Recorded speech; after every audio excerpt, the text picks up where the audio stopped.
DFS.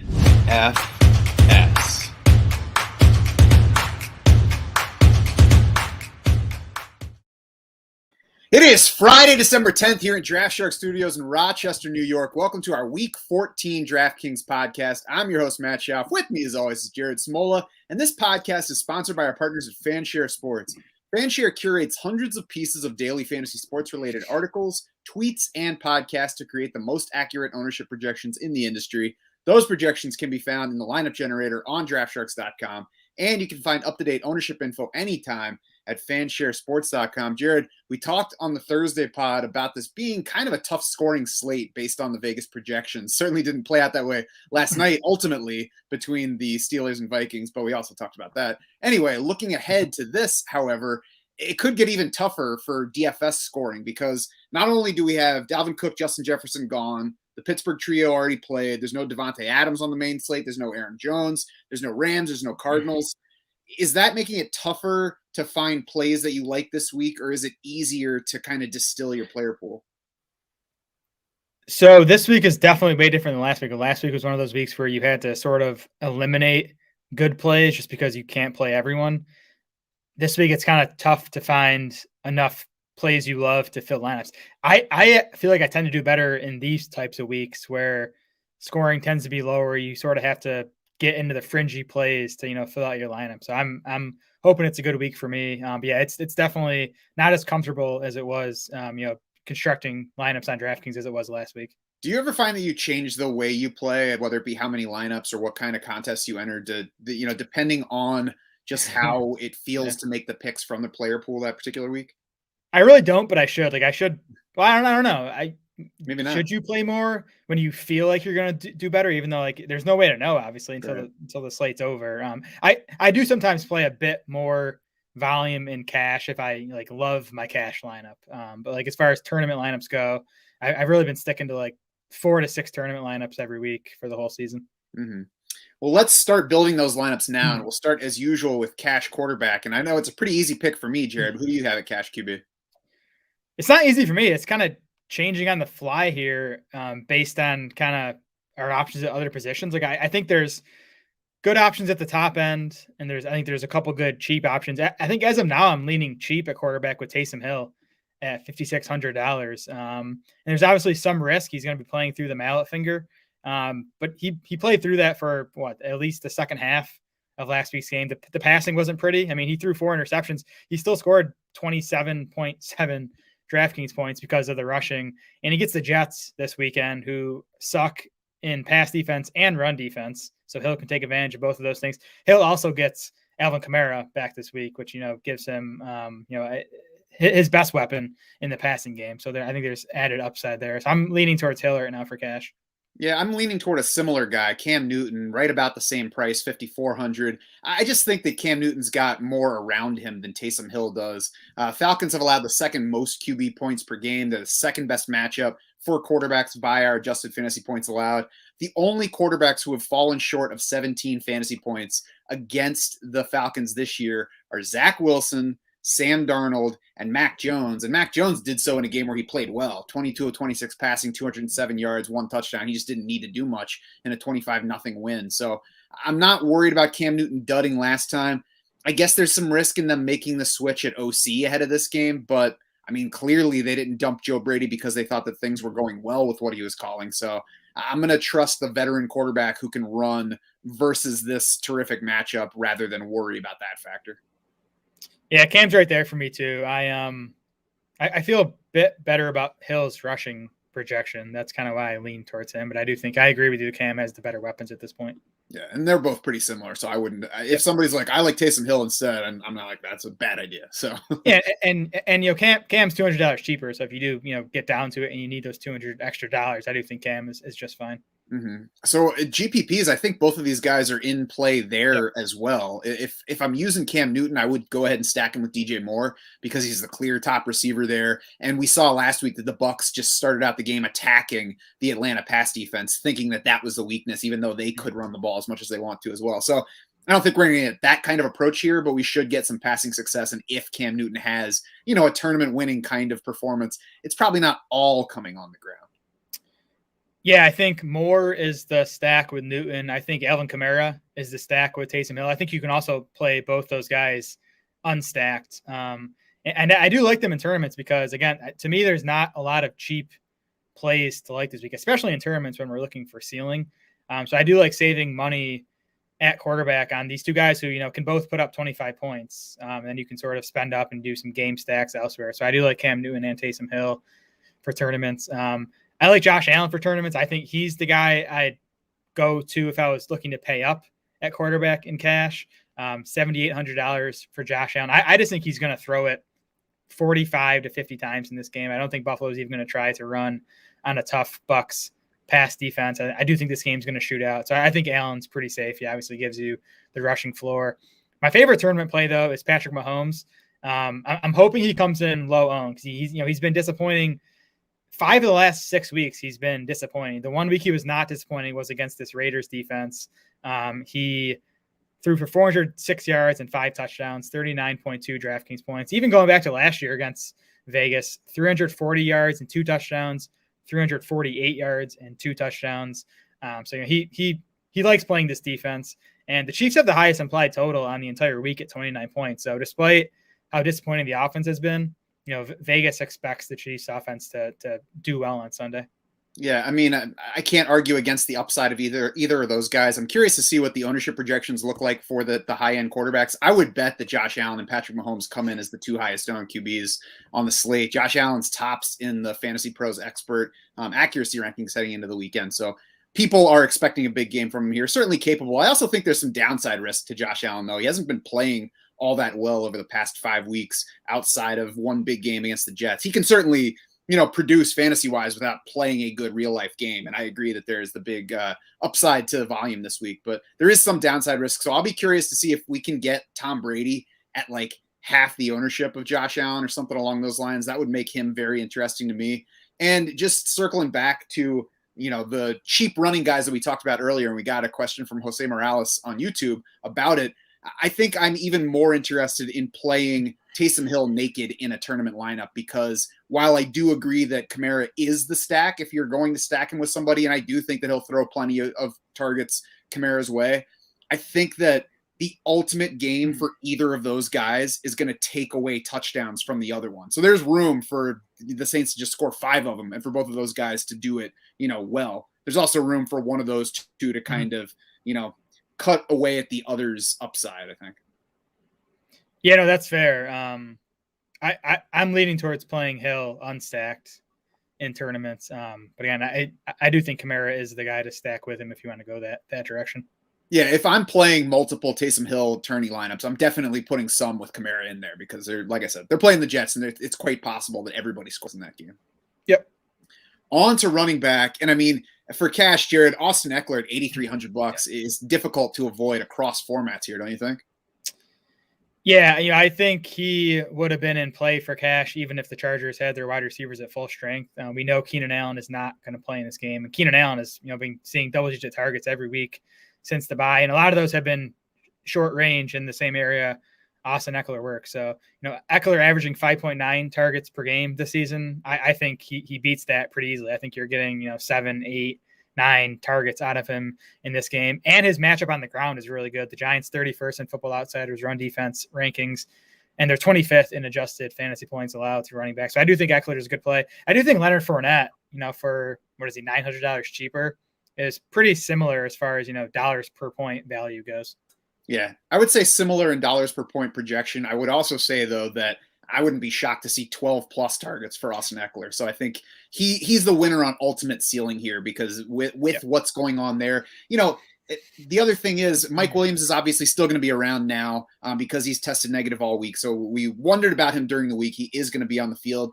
It's a little bit easier to bottle up Mike Williams than it is to bottle up Keenan Allen. So there's a chance that the Giants have a plan and stop Mike Williams from doing a whole lot. And we see even more funneled to Austin Ekeler in this game. So yeah, he's going to be one that's just kind of tough to get away from no matter what the contest size or ownership is here. And then I'll just differentiate elsewhere. Are you going to fade, not necessarily fade, but play less Ekeler in tournaments if he's, headed for 40% ownership or something along those lines?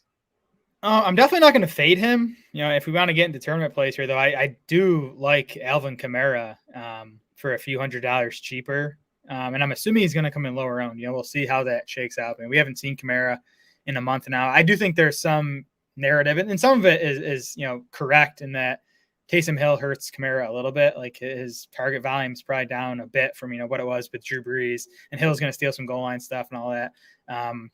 But no Mark Ingram or Ty Montgomery for the Saints. And Kamara was a full go in practice all week, so I think he's going to have his full workload. I don't think he's going to be limited in this game, and it's the Jets, the worst defense against running back. So I think Kamara's ceiling is just as high as Eckler's. He's a bit cheaper, and I do expect him to come in lower owned. I would probably give Ekeler the higher PPR ceiling, but I agree that the ceiling is similarly high because, we want to look back on last year's Taysom Hill and judge the targets there. But Kamara is their only proven reliable wide receiver at this point. Yeah. There's nothing else that you can count on. We can certainly get a game here or there from Traquan Smith. I'm not sure we can get a game here or there from Marquez Callaway, but there's not a whole lot else. So there are going to be plenty of targets for Kamara. So yeah, I'm not worried about that area. Going back to the cash side, we talked about Ekeler, we talked about Fournette. I want to throw out Javonte Williams at 5,900 that I think is still in play for cash, even with Melvin Gordon back this week. The carry splits the past two times that they were both active and the Broncos won, which it certainly seems like they should this week against the Lions. Gordon had 17 carries. Javonte Williams had 14 plus 4 targets against the Chargers. There was the game at Dallas where they blew out the Cowboys. Gordon carried 21 times. Williams carried 17 times. So even if we're back to an even split here, there's room for Williams to be fine in cash lineups. And, there's the upside that maybe they give him more after what he did. And given that Melvin Gordon's going to be somewhere short of 100%. Yeah, in this skill position group, the Lions are going to be trotting out on Sunday. No Jamal Williams, no TJ Hawkinson. I mean, it's been bad all season. It's going to be, very bad on Sunday. So, Denver really should have no problem playing with a lead here and feeding those running backs, like 30 carries combined at least. I do think I prefer, though, Josh Jacobs and Antonio Gibson in cash, who are, a few $100s more expensive than Javonte Williams. I mean, both those guys have been dominating their backfields. Gibson would become shakier if J.D. McKissic is cleared from his concussion. He's questionable. He was limited in practice Thursday and Friday, so he still has work to do to clear that protocol. If McKissic plays on Sunday, I might pivot to Javonte Williams instead of Gibson, but if McKissic is out, I'd prefer Gibson over Williams in cash. Yeah, if there's no McKissic, it's going to be tough to get away from Gibson. I agree, in the same price range. On the GPP side, I think I'm still squeezing Ekeler in there, plus another likely more expensive running back. One of the guys that we've already talked about, including Antonio Gibson there. But one guy that's down a little bit in price that I would consider is Kareem Hunt at $5,600 over here. Limited playing time 2 weeks ago when they met the Ravens. But before that, last year, 13 targets across 2 meetings with Baltimore. 19 carries, 5.5 yards per rush in those 2 games against Baltimore. And that was a Baltimore defense that was better than the one that's been playing this year. Kevin Stefanski says his running backs are ready for more work this time than they were a couple weeks ago. They both have been dealing with injuries. They both just had a bye. So it sounds like Cleveland wants to give them the ball more. And Kareem Hunt is now off the injury report for the first time in a while. I thought I wrote it down. I don't remember exactly when, but he's off the injury report for the first time in several weeks. He's had 10 plus carries in 4 of the 5 games that he shared with Nick Chubb earlier this season before they both went down with those calf injuries. Yeah, I like that call. I think Hunt's upside might be more in the passing game than in the running game and just in this matchup. But I like it. I'm going to mix in, I'm going to be focused on the running backs we talked about for cash, even in tournaments. Because again, I don't think you should be getting crazy at running back in tournaments, but I am going to mix in some Clyde Edwards-Helaire in my non-Patrick Mahomes lineups. Again, I just expect the Chiefs offense to play well on Sunday. Clyde Edwards-Helaire has 36 carries and 5 targets in his 2 games back from injury. He's losing some passing game work to Darrell Williams, which hurts, but he's getting enough volume on the ground.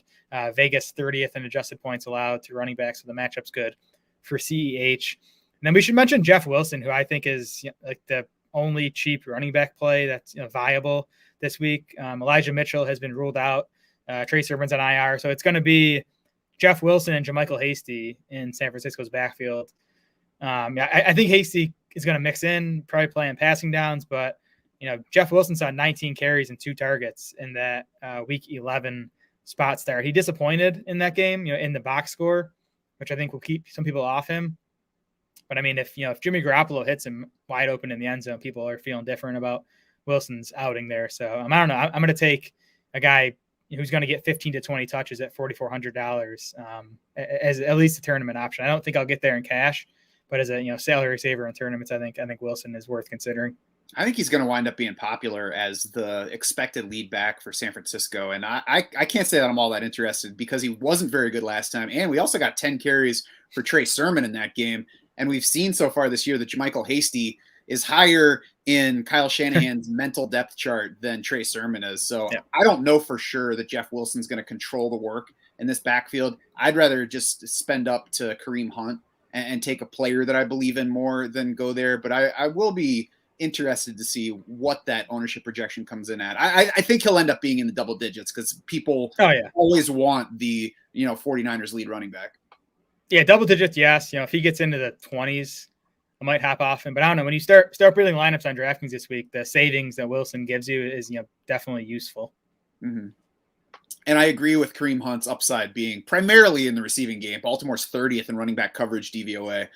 But, just pointing out that he is still getting carries even when Nick Chubb is around with him.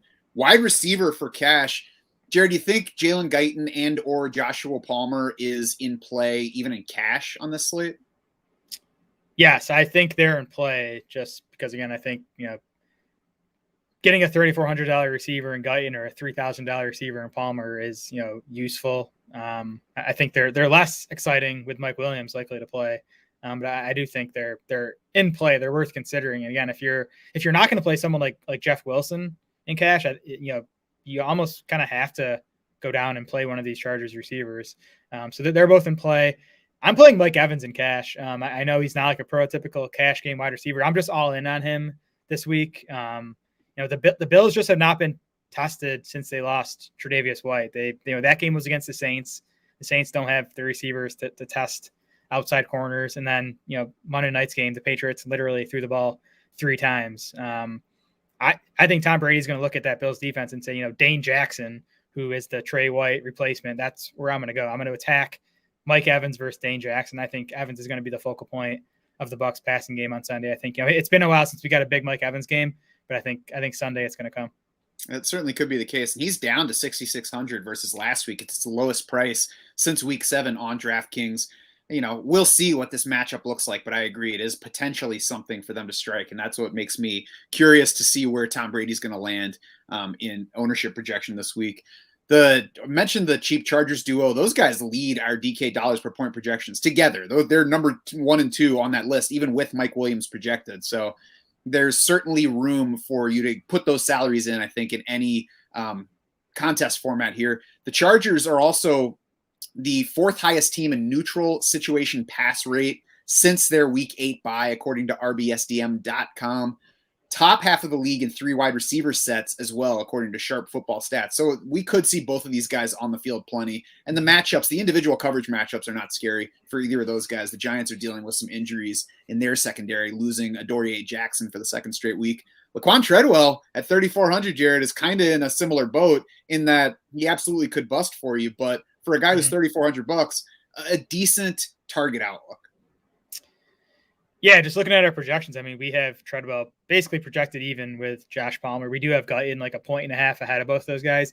Guyton, though, he's still I don't think his role is going to change as like a downfield guy. So I think Palmer might actually have the higher floor among these Chargers wide receivers, and I think Treadwell's floor is right there with Palmer. So I do think Treadwell is in play for cash if you want to stay away from the Chargers guys. It's interesting that Justin Herbert's best play has been in the deep range. That's where he's got his highest PFF grids, but his ADOT has shortened lately. Mm-hmm. So it's tough to know whether Jaylen Guyton or Joshua Palmer fits better with what he wants to do this week, and we'll see exactly what he wants to do. But there's definitely a case for any of those players. Otherwise, in cash, I'm considering Marquis Brown at 6,300. He's down to his lowest price since week 9, 7+ targets in 5 straight games, 10+ targets in 4 of those 5 games, including an 8-catch game with bad Lamar Jackson play against the Browns last time. And I think DJ Moore at 6,200 is in play. He's less safe than Marquis Brown, so I'm probably not playing both of those guys, and I'm probably not going to Moore over Brown. But Moore is an option. His price is up versus last week, but it's still at its second lowest level since week 3.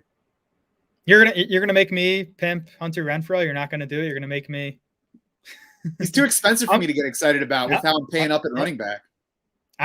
He's in my cash game lineup right now. Renfrow is, which feels crazy, especially because he's not like super cheap at $6,100. But I mean, Renfro's wide receiver 8 in PPR points over the past 5 weeks. Those are the 5 games without Henry Ruggs, and he's averaged 8.2 targets per game over those 5. He saw 10 targets last week without Darren Waller, and Waller is out again for this game against the Chiefs. So I just think, Renfrow is a safe target bet, even for his price tag. He's just a high catch rate guy because he's still working short stuff. So I think he has a very high floor even for that price tag. And I haven't checked, but their slot corner has been out for a couple of games, or Rashad Fenton, I believe. So I'll have to look to see about that matchup. Yeah, I think he's back this week, but come on, Renfro's gonna beat Rashad Fenton. Right. You don't look at the matchups when it's Hunter Renfrow we're talking about. I certainly won't argue against him as a cash option. Over on the GPP side, this is where I'm particularly interested in Mike Evans with my Tom Brady stack. If I'm playing that, I wonder what his ownership rate's going to be with the cheaper price versus Chris Godwin. Chris Godwin put up the big week last week. Curious to see where the sharper fantasy football minds of now are positioning these two wideouts. But I definitely like Evans even more here because of his target volatility. There's still downside. I also really like Amari Cooper, who's down to 5,900 this week. He's fully healthy for the first time since week 8. He's $1,300 less in salary than CeeDee Lamb. He's just $400 more than Michael Gallup. The target counts have been all over the place for Amari Cooper, which is why I can't feel good about him in cash. I think he's, you can consider him on that side, but know that there's a low floor for his targets.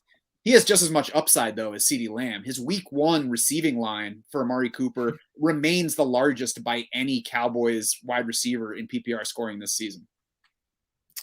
Yeah, 42 DraftKings points in that game. He also has a 29.2 point DraftKings game. So, he's been disappointing this season, but he still has that upside. And for $5,900 in a game we like, in a spot I think we like for the Cowboys passing game, I think Cooper is definitely in play. I had CeeDee Lamb here as a tournament play too. $7,200, so he's not cheap. But Washington's 27th in adjusted fantasy points allowed to wide receivers, and they have really struggled against slot wide receivers. Cole Beasley caught 11 balls against them. Hunter Renfrow went 9 for 102. Sterling Shepard had 9 catches against them. Keenan Allen had 9 catches against them. And CeeDee Lamb's been playing mostly in the slot when the Cowboys have Amari Cooper and Michael Gallup. So I like the spot for CeeDee Lamb.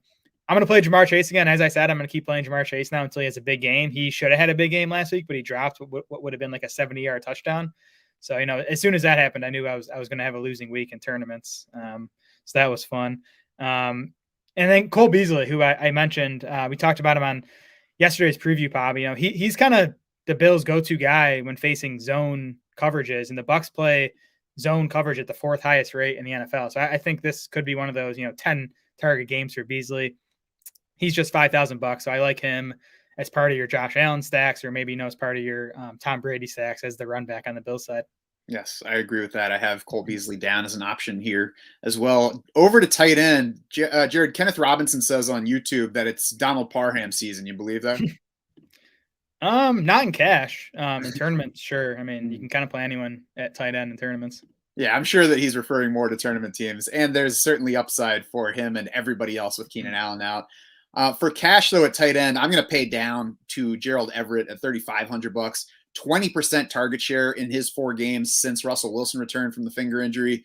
74% catch rate for Everett over that span. 77% for the season. The yardage has been weak for Everett, but he gets a Texans matchup that has been the second best by our adjusted fantasy points allowed for tight ends. So that certainly balances that out. Gives Gerald Everett not only a decent floor for the position and the price, but also some good upside this week, I think.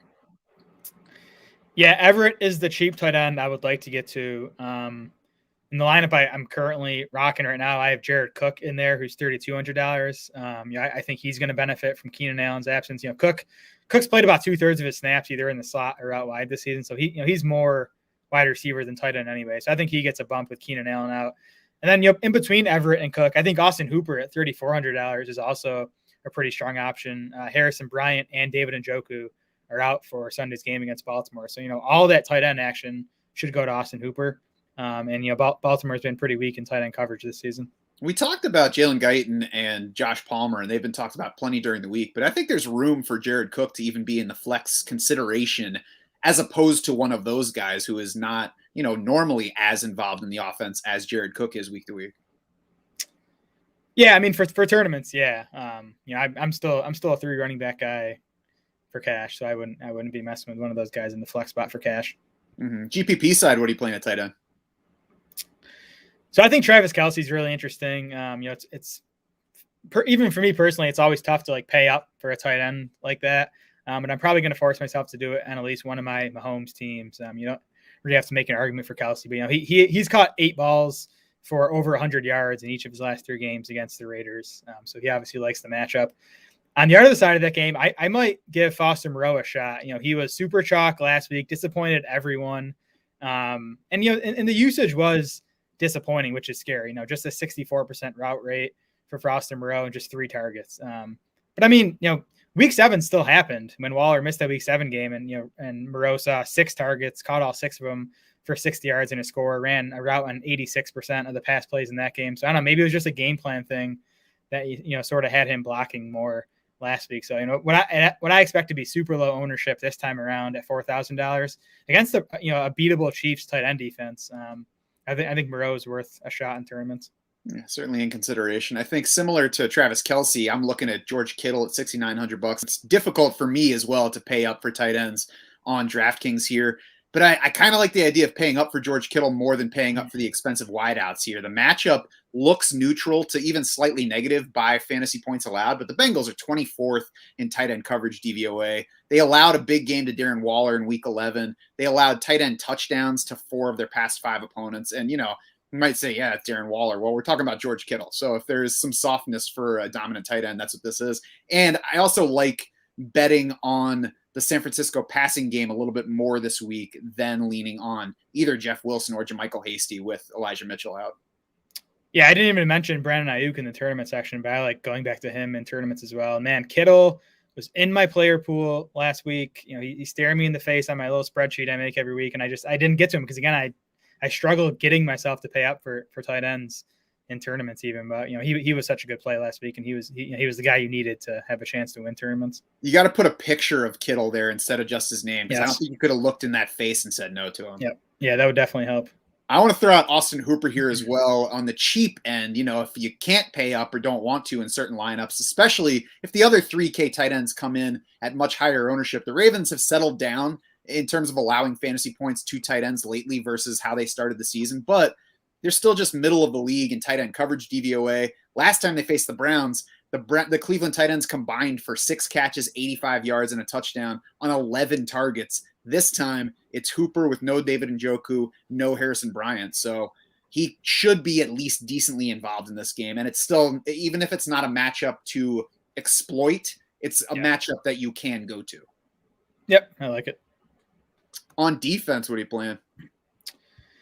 I'm going back to my old friends, the Panthers, who I've been playing a lot in cash this season. They're back down in price to $2,800.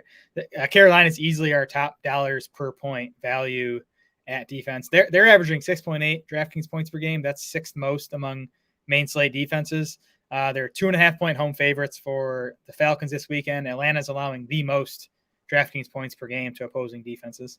How is Carolina only $2,800 in this matchup? They scored 11 DK points. The Carolina did against the Falcons in the first meeting, 3 sacks, 2 picks, allowed only 13 points. And as you said, Falcons are the top scoring matchup. I don't understand the pricing here. And unfortunately, I think that's going to really drive up their ownership for GPPs. Yeah, and if they're chalky in GPPs, I won't play them because I don't play chalky defenses in GPPs. I think Cleveland, who's $100 cheaper than Carolina, makes some sense. I mean, the Baltimore offense has just been struggling. They've been giving up a bunch of sacks. Cleveland's a talented defense, so I think they're in play. And I'm going to try to force myself to get up to the Saints at 3,600 in tournaments as well. I think Zach Wilson continues to be a quarterback to attack with opposing defenses. I won't argue with that, but I'm going to save that $900 and stay down there with Cleveland against Lamar Jackson, who has 9 giveaways, not necessarily just him, but Baltimore has 9 giveaways over Lamar Jackson's 4 games since the bye. Ravens have fallen short of 20 points on offense in 4 straight games and 5 of the past 6. So I think it might still scare some people to play a defense against Lamar Jackson, but it shouldn't right now because Baltimore has not been producing well on offense and has been giving the ball away. Yep. I think Baltimore on the other side of that game is in play too at $2,800. I think both defenses in that game have the potential to, have a pretty big one. Mm-hmm. And of course, all you need is 1 touchdown and you're golden. Yep. That's going to do it for this Week 14 DraftKings podcast. Head over to DraftSharks.com to get more player recommendations. If you're a DS Insider, you can check out Jared's cash game picks, as well as top GPP options from Corey Bushland. You can also mess around with the lineup generator, build your own lineups with the help of the DS projections and FanShare ownership projections. For more discussion of DFS and other formats, you can also join the free DraftSharks Discord. You can find the link to do that in the description for this podcast. If you're with us on the stream, stick around. We will take a brief break and then fire up the FanDuel side. For Jared Smole and the rest of the Draft Sharks crew, I'm Matt Schaff saying thanks so much for swimming with us.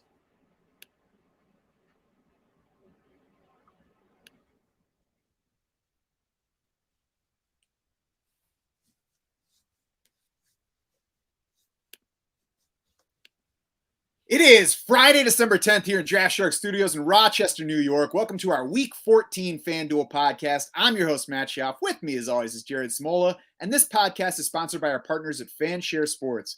FanShare curates hundreds of pieces of daily fantasy sports-related articles, tweets, and podcasts to create the most accurate ownership projections in the industry.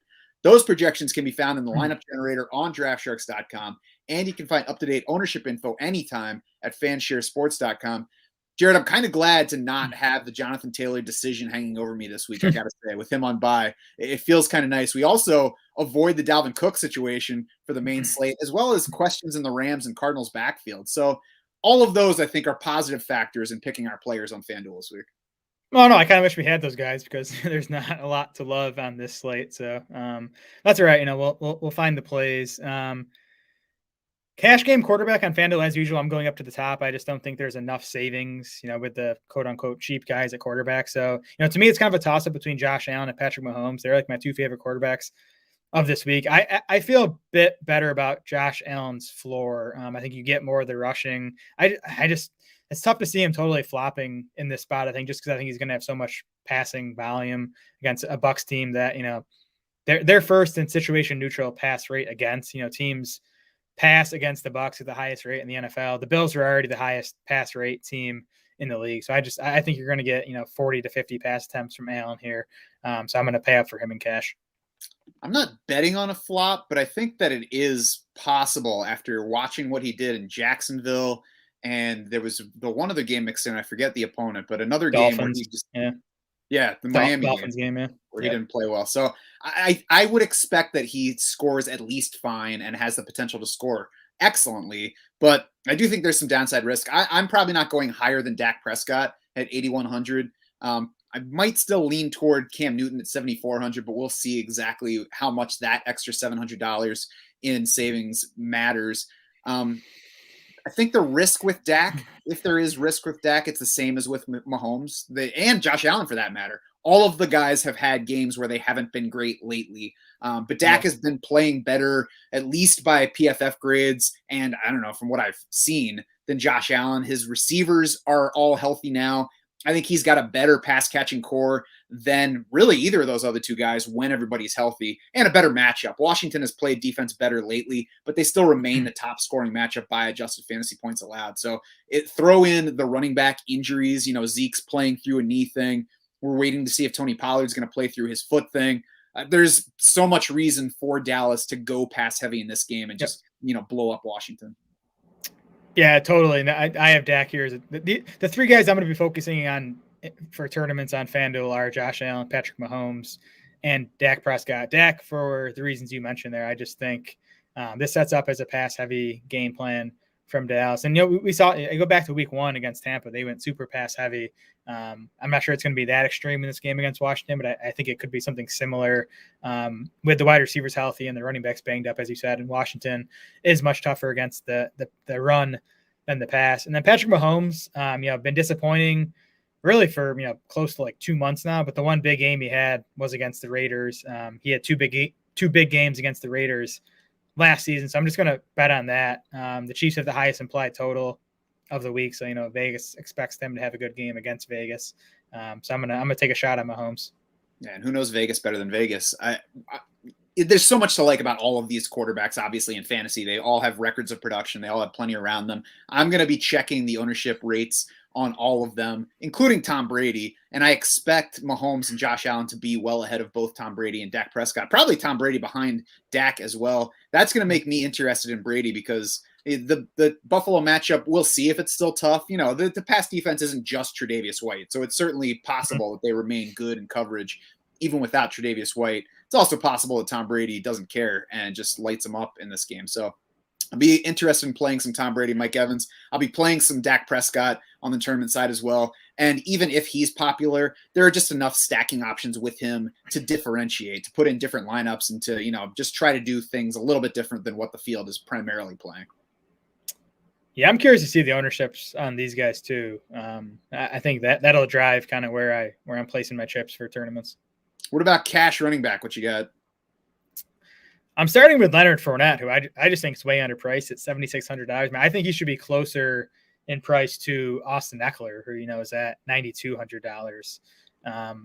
Leonard Fournette over the last 4 weeks, he's third among running backs in expected fantasy points. He's fourth among running backs in actual fantasy points. Bills have struggled against the run lately, and we saw it on Monday night against the Patriots. Jonathan Taylor had the big game against them. Buffalo's down to 13th in adjusted points allowed to running backs now. But I mean, really, you're playing Leonard Fournette for the pass catching. He's averaging 7 catches on 7.8 targets over the last 4 games now, and you're playing him for the touchdown upside. The Bucs have the second highest implied total on the week, and Fournette has 5 total touchdowns over his last 4 games now. Yeah, and over the last 5 weeks, he has more fantasy points per game than Austin Ekeler. Of course, he had his big multi-touchdown game in that stretch, and Eckler's was earlier this season. But I agree that there's no reason for these guys to be $1,600 apart in FanDuel salary. And, you could either say that you're playing Fournette or for the receiving or the rushing because you mentioned we've seen the Bills get gouged. They will also be without Star Lotulelei this week, which is key for their run defense. So, yeah, I'm starting with Leonard Fournette here as well at 7,600. Austin Ekeler is certainly not out of play, and I might just be starting with both of those guys, 9,200 for Austin Ekeler. Even at that price, he's second behind Leonard Fournette in our FanDuel dollars per point. So, love the outlooks for both of those guys. I mentioned it on DraftKings. I also think that Javonte Williams is in play for cash, probably even a little bit more on FanDuel where the receiving volume matters a little bit less, but 6,700. I think he could fit nicely in a flex spot, but I'm sure you probably have some other guys to mention in that vein. Yeah, I like Javonte a bit better on FanDuel than on DraftKings. Antonio Gibson isn't as big of a value on FanDuel as he is on DK, I think. So I like Javonte in cash. And the third guy I like in cash is Josh Jacobs at $7,100. Jacobs is 13th among running backs in expected half PPR points over the last 4 weeks, averaging 12.8 carries and 6.3 targets per game over the last 4. And that includes a 13 carry, 9 target game last week.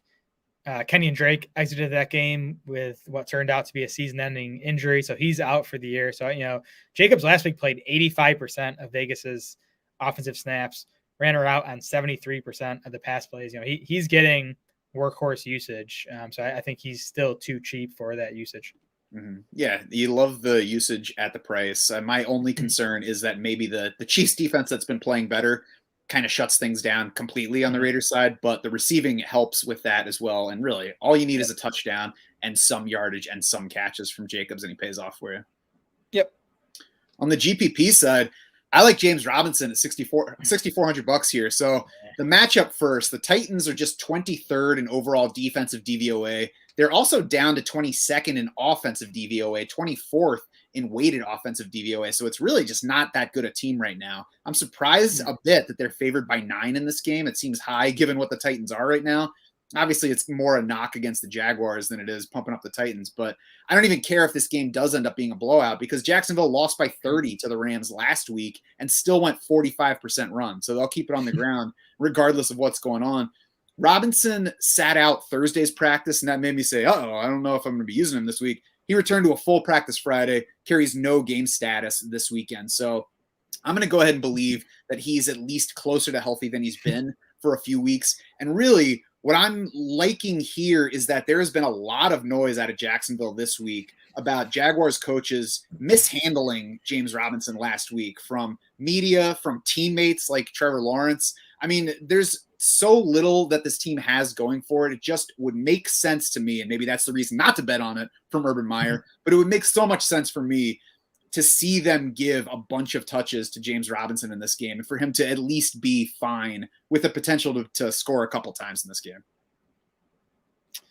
I don't know. Two touchdowns seems like a lot to ask at anyone from this Jags offense. I'm gonna wait to see Robinson back in like the role, because the role he was playing early on this season, was profitable, especially at this price tag, even on a crappy offense. But he's really, since they came off the bye, he's been, I think it's like fewer than 13 carries per game and like 4 targets he's been averaging. Carlos Hyde's been mixing in more. So the full practice on Friday is interesting because he was limited all last week. So, maybe he's healthier, but he's not going to be in my player pool. We'll see how he fares this week. That's what I like to hear. 3%. Yeah, he'll be low owned. He'll have that going for him. I like Alvin Kamara for tournaments. Even if you look at the lineup generator on DraftSharks, like he doesn't really pop as a strong value according to our baseline projection, but ceiling wise, he's right there with Austin Ekeler. And he's $200 cheaper than Austin Ekeler. I think Kamara is going to come in lower owned than Austin Ekeler. I think he's going to get the vast majority of running back touches for the Saints, even despite, the fact that he's missed the past, 4 or 5 weeks with that knee injury, because you have Mark Ingram and Ty Montgomery on the COVID list. So it's, it's Tony Jones behind Alvin Kamara, and he gets the Jets, who are dead last in adjusted points allowed to running back. So I like Kamara. Then I think Dante Foreman is worth a shot too in tournaments on FanDuel here, where we don't care as much about receptions and we're kind of looking for touchdowns.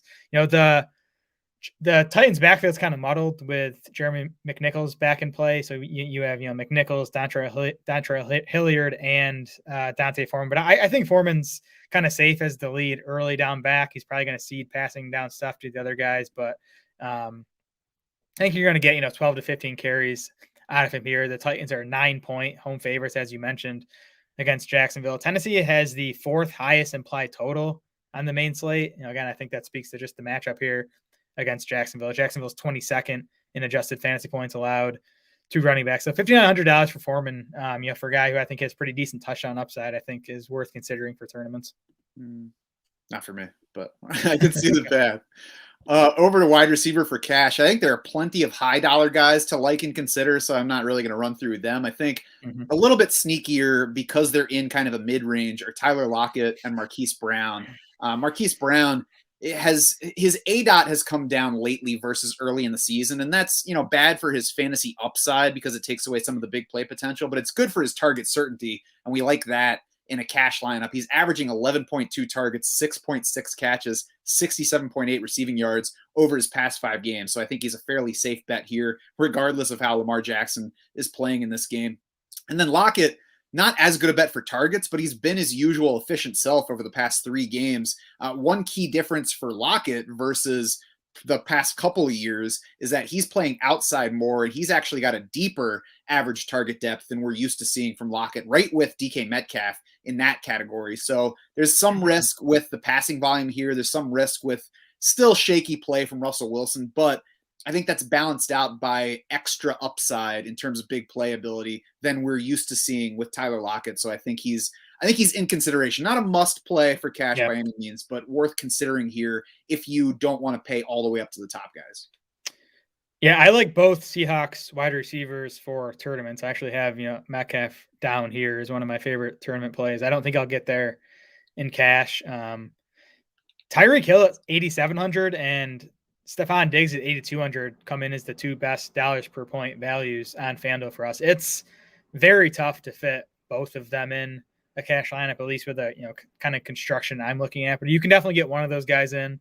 So I'm going to do that. I'm going to play Mike Evans in cash on FanDuel. He's probably even a better play in cash on FanDuel than he is on DraftKings. He's $7,200 here. I just think without Trey White That's where Tom Brady is going to attack on Sunday. Mike Evans on the outside. And I think T. Higgins is just too cheap for the type of usage he's been getting recently. 33 targets for T. Higgins over his last 4 games. He does have the ankle injury, limited practice this week, listed as questionable. We'll see what we hear about that on Sunday. He did play through it last week. Zach Taylor said Friday that he does expect Higgins to play. So I'm not super concerned about the ankle. Again, I just think $6,800 is too cheap for Higgins right now. Yeah, I think the ankle probably makes him tournament only, though. What do you think? Oh no, I have him as a cash option here. But again, I kind of want to hear what we hear about his ankle on Sunday. But again, he played through it last week, and I got to imagine it's in better shape now than it was a week ago. Mm-hmm. Okay, tournament side, what do you like it wide out? Yeah, so I have DK Metcalf here. This is more of like a gut feel than anything else. Because he's obviously been disappointing for a lot of the season, and especially the past 4 weeks since Russell Wilson returned. But Metcalf does have 8 targets in 3 of those last 4 games. So the volume has been there. He just missed on a couple big plays last week. One of them was in the end zone. He just wasn't able to get his second foot down for a touchdown. Obviously gets the Texans matchup here. I do think Russell Wilson has been playing better, kind of each successive week since he returned from his injury. So, more of a gut feel than any number I can point to for Metcalf. But I just think this could be the week he kind of gets going.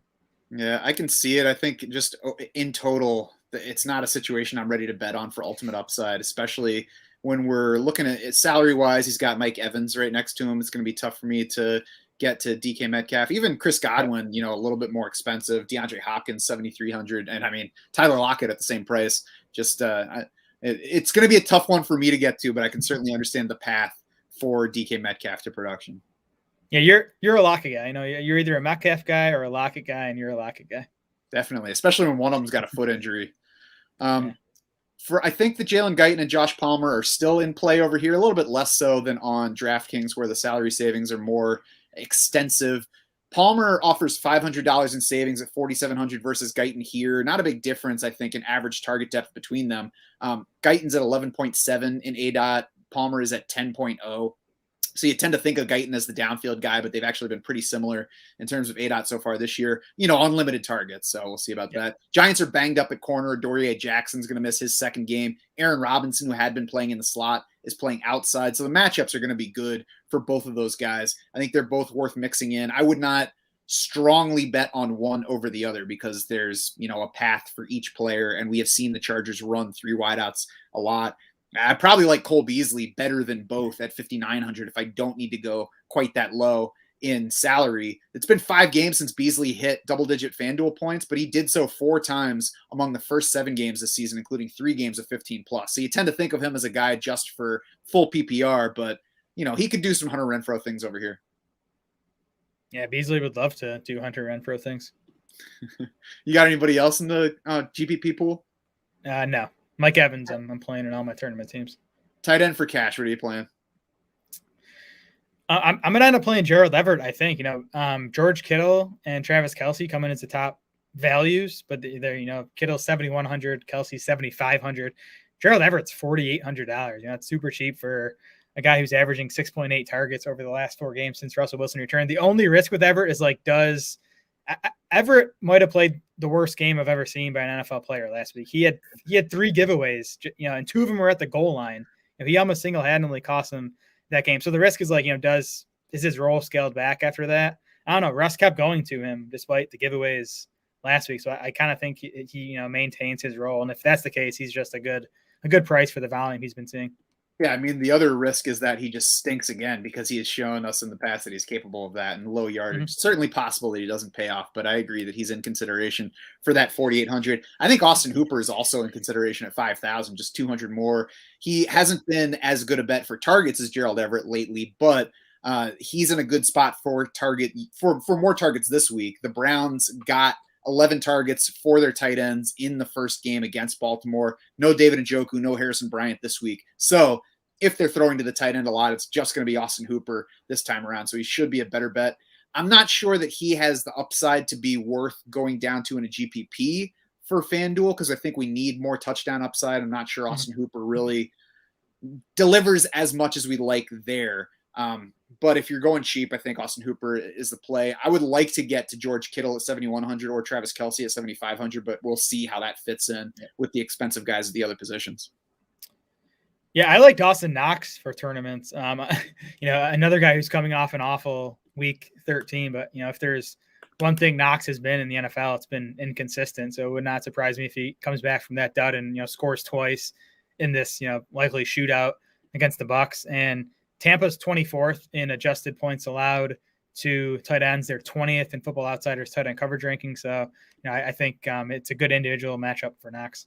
Yeah, I love Dawson Knox this week, and I like him on the tournament side in FanDuel as well. $6,000 here. You can consider him for cash. He's kind of in between those expensive and cheap guys, and I can't say that he's a worse bet than Austin Hooper or Gerald Everett, even with $1,000 extra in salary. I'm going to give him a mulligan for that game that was just in awful conditions on Monday night. We know that he's capable of that floor game, but he's been targeted a lot lately. He's seen 20.4% of Josh Allen's pass attempts over the past 3 games, 19 total targets in that span. And the Bucs are the 7th most friendly scoring matchup for tight ends by adjusted fantasy points allowed. So yeah, definitely like Dawson Knox.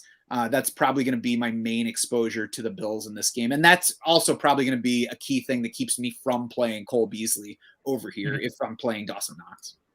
Yeah, I prefer Beasley on DraftKings, but I prefer Knox on FanDuel. What do you like on defense for FanDuel? In cash, tough to get away from the Chargers, right? At $4,300. It looks like they're not going to get Jake Fromm, but they're going to get Mike Lennon. So, still a pretty good matchup there. The Chargers, big home favorites. So you should get a lot of dropbacks from Mike Lennon. Mm-hmm. Yeah, like the Chargers at 4,300. If you want to pay down, the Chiefs, I think, are a good play at 3,700. Number 2 in defensive DVOA since week 10. They held the Raiders to 14 points, 299 total yards in the first meeting, 2 takeaways in that one. So upside for the Chiefs here. And then in a tournament lineup, if you need somebody with lower ownership, I think the Bucs at 3,800 could come in sneaky. The Bills have turned the ball over 12 times over the past 5 games, scored 15 points or fewer in 3 of those games in that span. Again, we can throw out the Monday night game because that was a goofy one, but we can't throw out a mere 15 points against the Colts and 6 points against Jacksonville.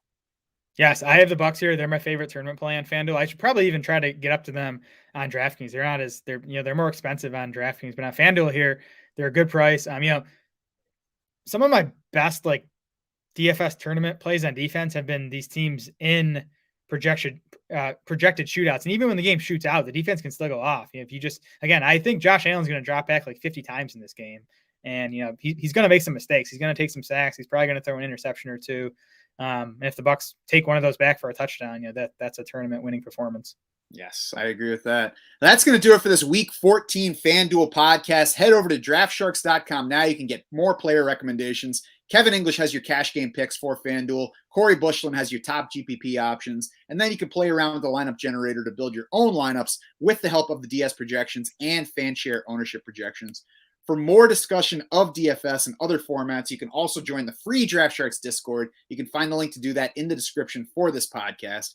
For Jared Smola and the rest of the Draft Sharks crew, I'm Matt Schaff saying thanks so much for swimming with us.